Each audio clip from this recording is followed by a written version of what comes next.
If you've ever stared at a blank screen thinking, I want to write about my grandma's life, but I don't know how to make it meaningful, you're in good company.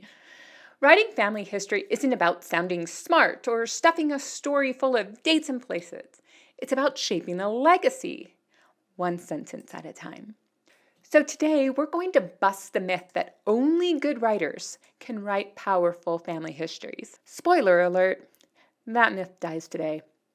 This quote by Jeffrey R. Holland is one of my all-time favorites. It reminds me that great writing doesn't appear on the first try. In fact, the goal of your first draft is to finish it. That's it, nothing else. It will be a mess of factual mistakes, grammatical errors, and let's be honest, rather boring. But that's okay. Remember Elder Holland's truism. There is no such thing as good writing. There is only good rewriting. Only after you write something can you correct and polish it before the story truly shines. I'm picturing the poem The Touch of a Master's Hand. A battered violin was played by a master and it received more value. But there was a battered violin to start with. So if your first draft sounds clunky or dull, good. That's exactly how it's supposed to start. You're in good company, and soon you will use your touch of the master's hand to make your story amazing. Now here's where your writing can become even more powerful.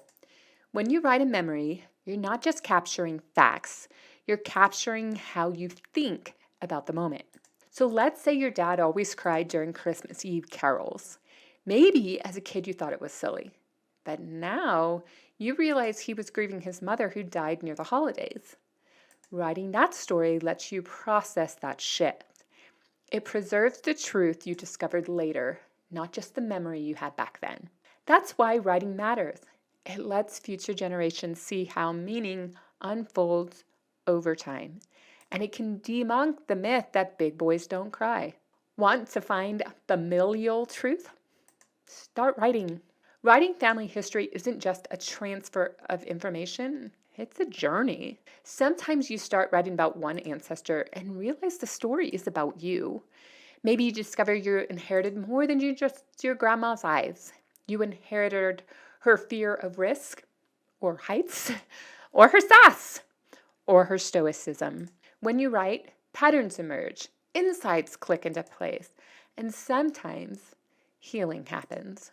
So don't wait for clarity before you write. Write until you get clarity. So let's recap. There's no such thing as good writing. Writing is thinking you can come back to. And if you want to find familial truth, start writing. If you can remember these 3 tips, you'll free yourself from the chains that are preventing you from starting, finishing, and sharing your family history. You are the master, and it's time you start touching your stories like the violinist I mentioned. Want help unlocking more meaning in your writing? Drop a comment with your biggest challenge. I'd love to help you work through it. And if this helped, don't forget to like, share, and subscribe for more writing tips here on Write Your Family History. Remember to like the video, leave a comment, and subscribe on your way out. Then go write your family history.